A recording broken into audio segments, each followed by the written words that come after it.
Buen día. Estamos aquí nuevamente en su gustada sección de farmacología patrocinada por la Universidad Maya.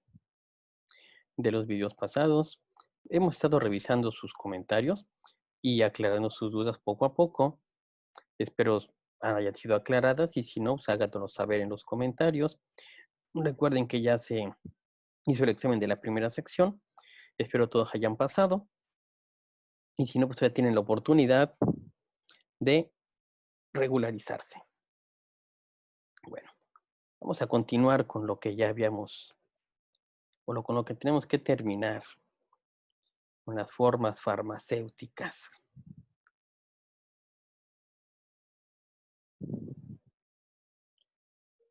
Bueno, estábamos en la última parte, en la forma dérmica, ¿verdad? Que son preparados de acción local para aplicar en la piel, ¿sí? Y en algunos lugares, en algunos casos en las mucosas, y como menciona aquí nuestra lámina, en la epidermis o en la dermis, ya que hay medicamentos que cuando ciertas personas llegan a quemar, pues tiene que aplicar sobre la epidermis, ¿no? Cuando te has quemado la parte de la dermis. ¿Para qué? A lo mejor para que regenere, hay repitelizantes, medicamentos que ayudan a que el queratinocito crezca un poco más rápido, porque normalmente el que crece más rápido es el fibroblasto a comparación del queratinocito. Entonces, para que no nos quede una cicatriz, se emplean ciertas pomadas para aumentar la tasa de crecimiento del queratinocito. También a veces en las mucosas, ¿no? La mucosa es igual, es la misma célula, es queratinocito, entonces se emplea, dependiendo para lo que se necesite. Dentro de las zonas farmacéuticas que podemos encontrar pomadas que son de una sola fase, las cremas que ya las hemos visto anteriormente, que pueden ser fase oleosa acuosa u acuosa oleosa en diferente porcentaje. Tenemos los geles, que quedamos que el gel es es un medicamento, pero que está en un vehículo gelificado, un gel transparente. ¿Para qué? Normalmente son los que se usan en las mucosas. Una pasta, ¿no? Que es de elevada consistencia, son más espesas. Entonces, dependiendo qué tipo de medicamento tengamos, y como lo hemos dicho muchas veces, las propiedades físico-químicas del principio activo, del fármaco, es lo que nos va a indicar hacia dónde, o con qué lo tenemos que mezclar para poder tener una presentación. Bueno, los cuidados farmacológicos dérmicos se aplican directamente sobre la piel, como lo hemos comentado, es el fármaco sobre una base, un vehículo, dependiendo de lo que se necesite. Eh, Puede tener conservadores, ujú, algún aromatizante o colorante, ¿no? Podemos ver geles que normalmente son transparentes, pero algunos podrán tener algún color. La gran mayoría de las pomadas, de las pastas, son de color blanco, pero pues por alguna circunstancia pues se requiere que tenga un colorante, hasta un saborizante, ¿no? Cuando se requiere alguna pasta o alguna pomada, alguna cremita para la mucosa oral.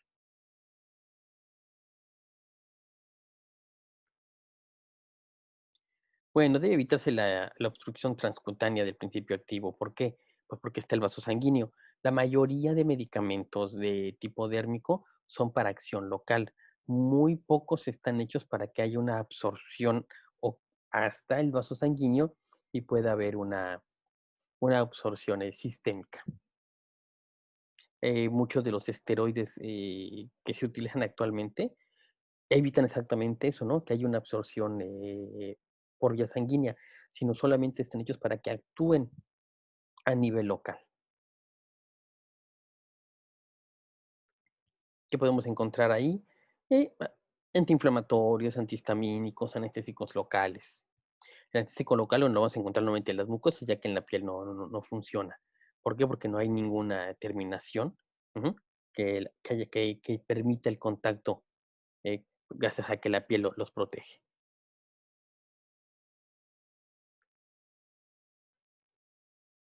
La transdérmica, es así, absorción percutánea. Queremos que ese medicamento esté en la piel, en la parte transdérmica, pero sea absorbido por el vaso sanguíneo. Entonces hay una difusión del principio activo hasta la superficie cutánea. Debe haber una penetración de la capa córnea, acuérdense de los estratos de la piel, y una incorporación de la microcirculación dérmica, como habíamos comentado. La transdérmica quiere que el medicamento llegue a sangre. Normalmente podemos encontrar cuáles los parches transdérmicos. ¿Cuáles parches transdérmicos? Hay algunos que hay analgésicos, pero pues los más comunes o los que podemos encontrar o podemos haber visto son los parches anticonceptivos.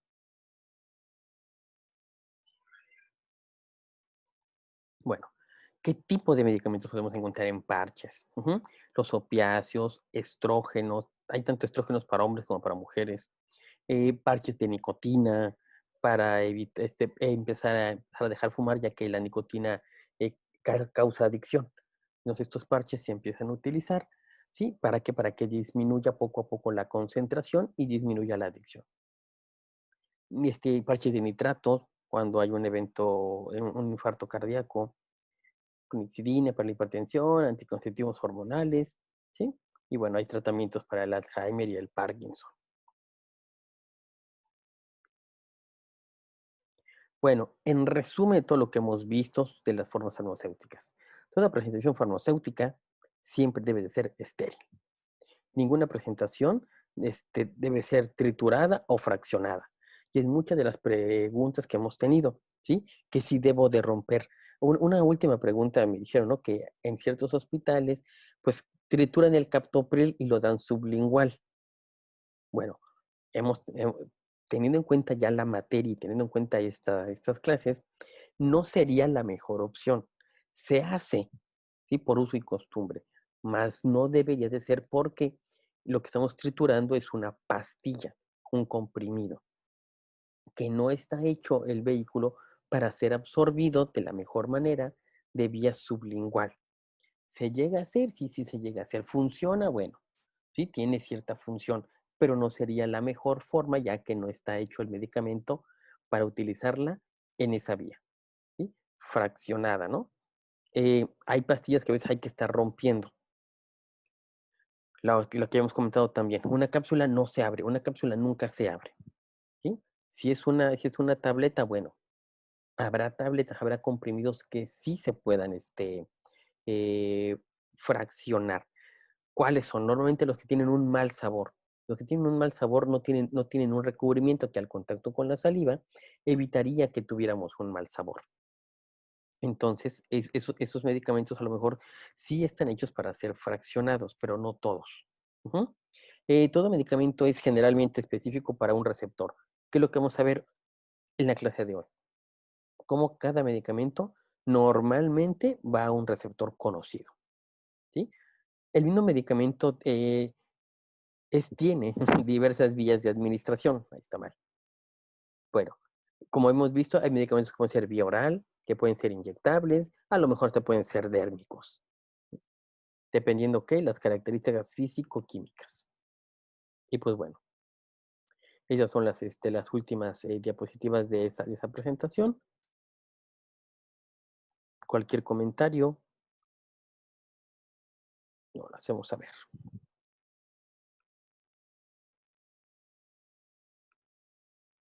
Y pues bueno, vamos a continuar con un nuevo tema. Se llama farmacología molecular y receptores. Bueno, algo muy importante que se pregunta el profesor Snape es, ¿qué son los receptores? ¿Y cómo se unen los fármacos a estos receptores?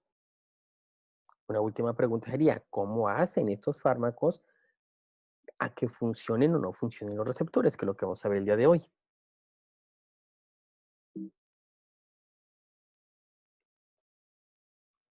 Bueno, antes de entender qué es un receptor, hay que saber en dónde vive.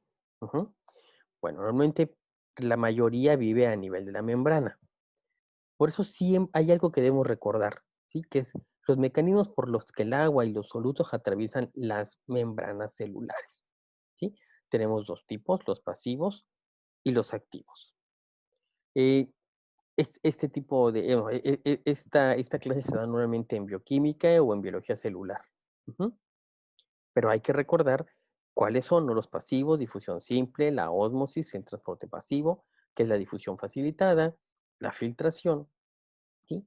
Y de los medios activos, tenemos el transporte activo con transportadores, con antitransportadores. Tenemos la endocitosis, que la podemos dividir en fagocitosis, pinocitosis, endocitosis mediada por receptores y la exocitosis. Estos mecanismos son los únicos que existen para que algo pase de la parte externa hacia adentro de la membrana, ¿sí? En el caso de la exocitosis, para que salga de la célula, ¿sí? Al medio extracelular. Entonces, hay que recordarlos todos estos.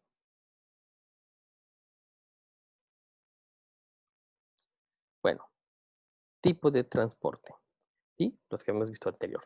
Bueno, en nuestro organismo los mecanismos que permiten a las sustancias atravesar las membranas son esencialmente para la vida y para la comunicación de las células, ya que éstas necesitan expulsar los desechos, exocitosis, del metabolismo y adquirir todos esos nutrientes que va a necesitar nuestra célula. Entonces, del medio extracelular los va a ingresar, ¿sí? Y esto es gracias a enviar unos mensajes químicos a las células adyacentes. Entonces, una célula debe de comunicarse con la otra. ¿Cómo le hace? Ujú. Esas sustancias químicas que saca, ¿sí? Que envía al medio extracelular, van a pasar igual por alguno de esos medios que hemos visto. Bueno, todas estas acciones se realizan gracias a las características físico-químicas y biológicas de la membrana celular. Ujú. Y por ende también de la molécula que va a entrar o de la molécula que va a salir. Bueno, la membrana celular es un organelo que delimita todo el contenido de la célula.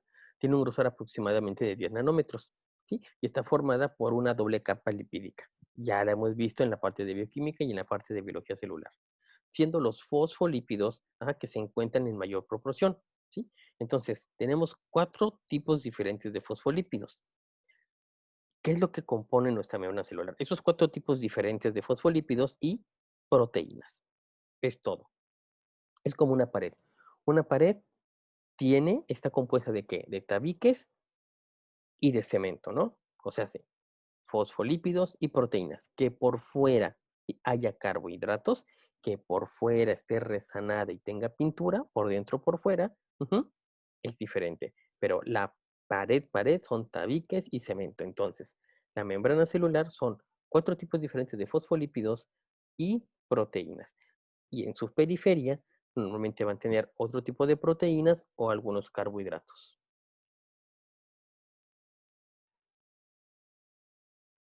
Bueno, hay que entender el modelo del fluido mosaico. La membrana, ¿sí? Normalmente se está moviendo, ¿sí? Todos estos fosfolípidos no están en un solo lugar, esos fosfolípidos se están moviendo. Recordemos esa parte de bioquímica, ¿sí? Por eso se le considera un mosaico fluido. Igual, las proteínas están dentro de ese fluido y están como que flotando. Ujú.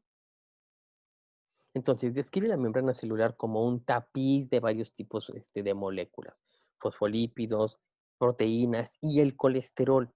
Recordemos que el colesterol existe en la membrana para darle rigidez, ¿sí? Que están en constante movimiento. Este movimiento ayuda a que la membrana celular se mantenga en su papel de barrera del ambiente interior y el exterior. Bueno, el modelo de mosaico fluido, pues aquí lo podemos ver un poquito más grandote, ¿sí? Tenemos a nuestros fosfolípidos, que damos que hay 4, tenemos a nuestras proteínas y tenemos aquí estas amarillitas, son moléculas de colesterol. El colesterol ayuda a que le dé cierta rigidez a la membrana. Tenemos por fuera una glicoproteína, o sea, una proteína que además tiene un azúcar, un glícido. Muy bien, ¿sí? ¿Qué más tenemos? Un canal de proteína. Entonces vamos a ver que es una proteína que vean, tiene un canal, es como si estuviera huequito. Ujú. Tenemos una proteína integral, acuérdense, una proteína integral es la que atraviesa toda la membrana, mientras que una proteína periférica es solamente la que se encuentra hasta la mitad de la membrana, o sea, no atraviesa de lado a lado a la membrana. Una proteína periférica puede estar adentro o puede estar afuera, por dentro o por fuera, pero no atraviesa toda la membrana, esa es la diferencia. Proteínas de superficie, o sea, que están pegadas a los fosfolípidos, ¿sí? Vamos a ver eso de pegado, gracias a qué es.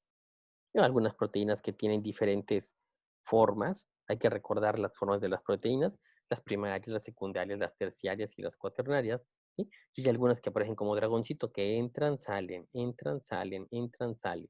Las famosas proteínas que tienen 7 dominios transmembranales. Dígase dominio transmembranal, porque entra, sale una vez, dos, tres, cuatro, cinco, seis, siete, ¿sí? Hay unas que tienen hasta 12. Son diferentes familias de proteínas. ¿No? Tenemos nuestro fosfolípido, nuestra bicapa lipídica, ¿sí?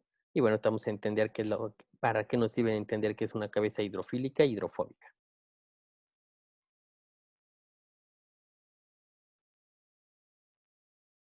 Bueno, la membrana celular, esto le brinda a la membrana celular flexibilidad, ¿sí?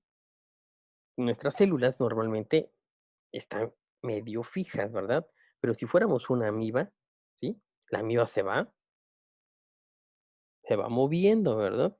Entonces, esa membrana tiene que ser flexible. Una bacteria se va moviendo, entonces, la membrana tiene que ser flexible en algunos puntos, dependiendo el microorganismo, el organismo, ¿no? Y también nuestras células migran. Si nos llegamos a quemar, una célula va a crecer y que va a hacer, va a empezarse a mover hacia donde debe, ¿sí? Porque hay llamados químicos que están indicando que se deben de mover. Entonces, esas células también se tienen que, ¿sí? Tienen que hacer que la membrana sea flexible para que pueda moverse. Entonces, brinda flexibilidad y dinamismo necesario para hacer intercambios en ciertos compuestos y sustancias que son necesarios para la célula, como que las sales, el agua, los gases, por mencionar algunos. ¿Sí? Todo lo necesario que viene de la sangre hacia la célula tiene que pasar por algún lado o de alguna forma. ¿Sí? Entonces, nuestra membrana es semipermeable. ¿Por qué? Porque no todas las sustancias pueden pasar. No pueden pasar directamente, podrán pasar por algunos espacios, ¿sí? En particular, que son exclusivamente para ese tipo de moléculas. Entonces, también es selectiva. ¿Por qué? Porque hay sustancias que penetran con más facilidad que otras. Tenemos sustancias liposolubles e hidrosolubles. Las más fáciles de entrar son las liposolubles. ¿Por qué? Porque quedamos que la membrana es fosfolipídica. Entonces, hacer un lípido con un lípido es más fácil que pueda penetrar. Por exactamente los colores.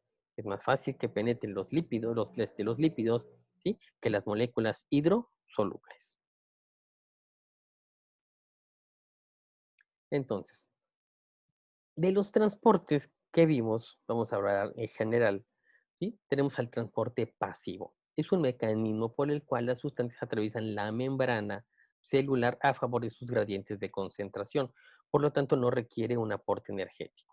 Acuérdense, el gradiente de concentración es cuántas moléculas hay fuera de la membrana contra las que hay dentro de la membrana, porque van a tratar de emparejar el número de moléculas que hay tanto adentro como afuera.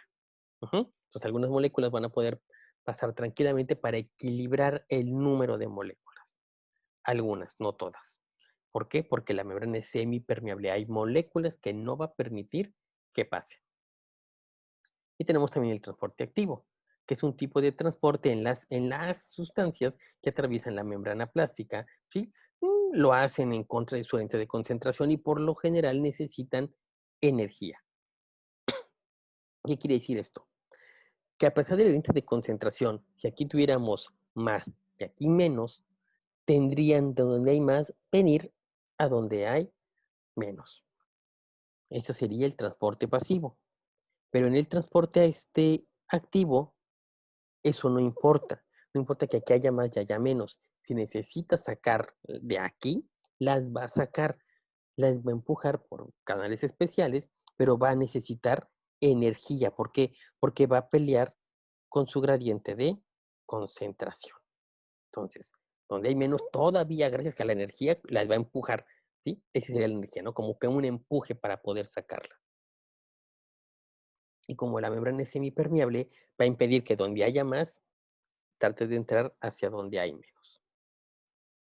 Recordemos nuestras clases de bioquímica. Entonces, recordemos así los facilitos, ¿no? La difusión simple, vean. La difusión simple simplemente por el gradiente de concentración, donde hay más pasa donde hay menos. La difusión facilitada, ¿sí? Son moléculas un poquito más grandes que no pueden pasar a través de la membrana, ¿sí? Entonces, ¿qué están haciendo? Hay un canal facilitador.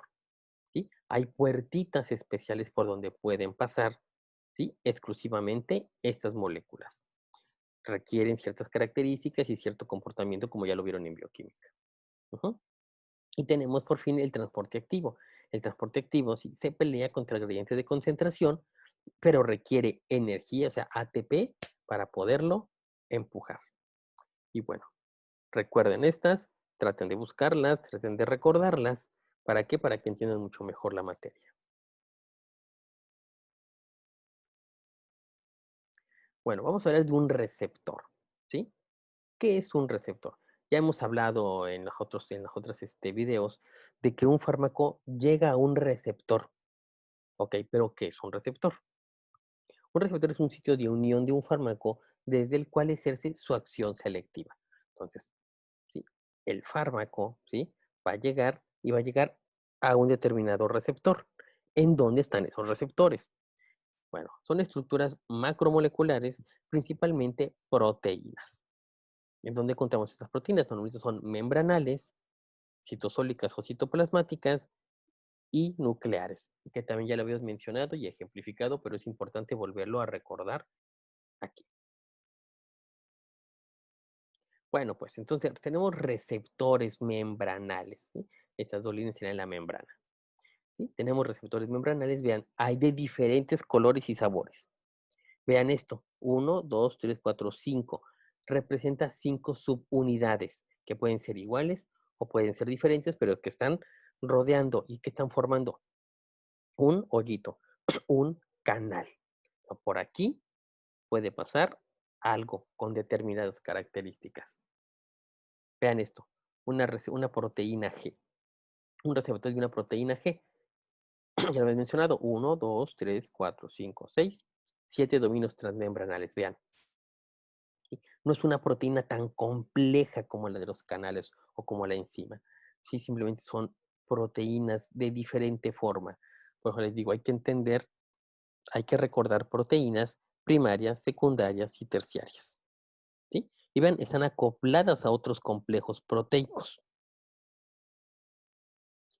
En el citoplasma puede haber, ¿sí? Una proteína flotando en el citoplasma, esperando a que su molécula efectora, ¿sí? La encuentre para poder trabajar. En este caso, si esa molécula efectora no existiera o no quisiéramos que podemos tomar algún medicamento para que llegue a esa molécula, ¿sí? Haga que trabaje más rápido o simplemente la bloquee. Y tenemos proteínas en el núcleo, proteínas que van a estar, ¿sí? En el núcleo. Vamos a decir que el núcleo tiene una ligera membrana, ¿sí? Tiene una membrana igual, entonces puede tener en esa membrana también tiene proteínas. ¿Que van a servir para qué? Para aumentar o disminuir, ¿sí? La función del núcleo.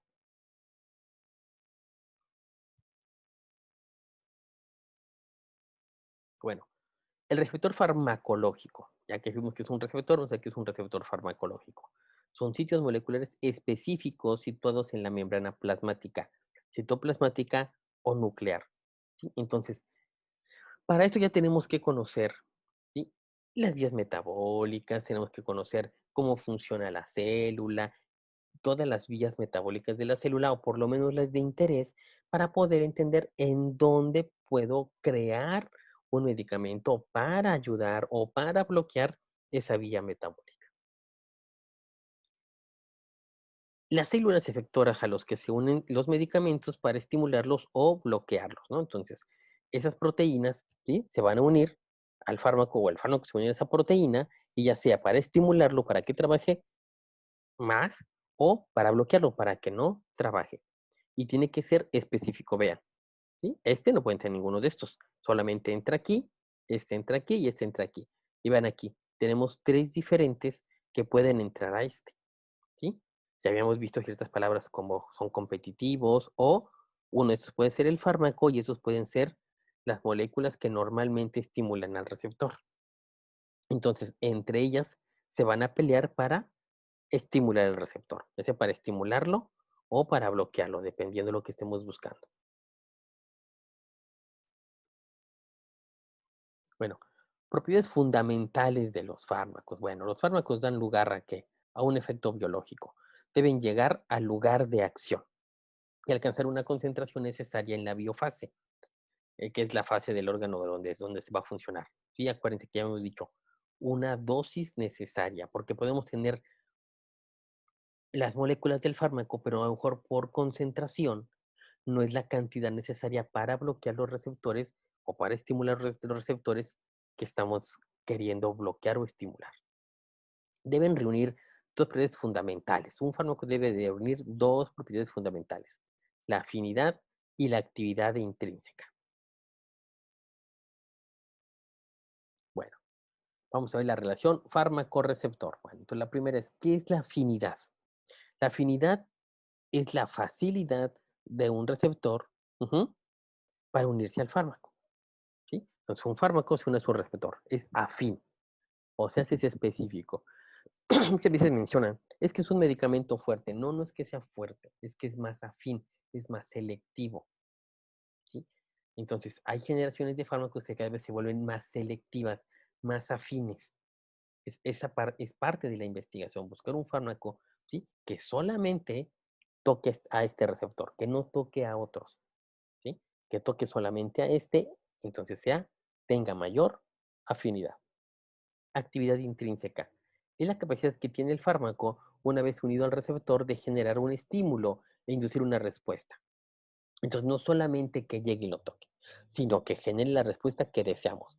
En este caso puede ser inhibidora, o sea, que de plano si no, no haga nada, o ¿sí? Que al tocarlo se ponga a trabajar. Ujú. ¿Por qué? Porque para eso fue el fármaco creado, ¿no?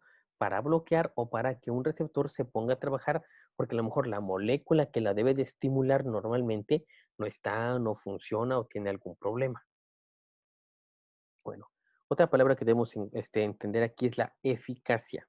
La eficacia es la capacidad de iniciar respuesta en el organismo, célula o tejido. Guarda relación con la ocupación de receptores. Aquí está lo importante, la ocupación de receptores, que es la afinidad y la actividad intrínseca. Si yo tengo 15 receptores, para que mis células eche a andar, tengo que tener a lo mejor funcionando 10. A lo mejor 5 no. Entonces, por eso les digo, una dosis tiene que ser, una buena dosis tiene que ser necesaria para estimular la cantidad necesaria de receptores para que funcione adecuadamente, ¿sí? A lo que queremos que funcione. La potencia. La potencia es la capacidad de generar respuesta máxima en relación a la dosis. Depende de la afinidad y la capacidad intrínseca del fármaco. ¿Sí? Hay fármacos por lo mismo, los que sean más fuertes. Es que la afinidad, ¿sí? Va a hacer a que sea más potente. Por eso entre hermanitos de fármacos hay alguno que es más potente que otro.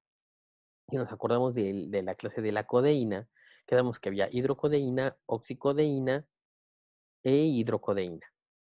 La codeína es afín al receptor, pero son más afines la oxicodeína y la hidrocodeína en menor cantidad, o sea, requiero mayor cantidad de codeína para bloquear los receptores que yo necesito bloquear y ver un efecto.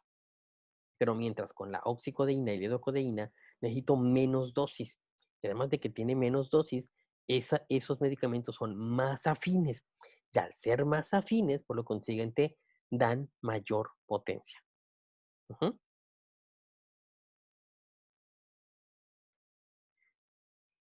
Entonces, necesitamos que un fármaco, ¿sí? Aquí ven esta tabla, un fármaco agonista que debe tener actividad intrínseca y afinidad. O sea, sí, que sea selectivo y que lo eche a andar. Así va a funcionar un fármaco agonista, mientras que un fármaco antagonista lo que requerimos solamente es que tenga afinidad, ya que no queremos que eche a andar lo que hace ese receptor.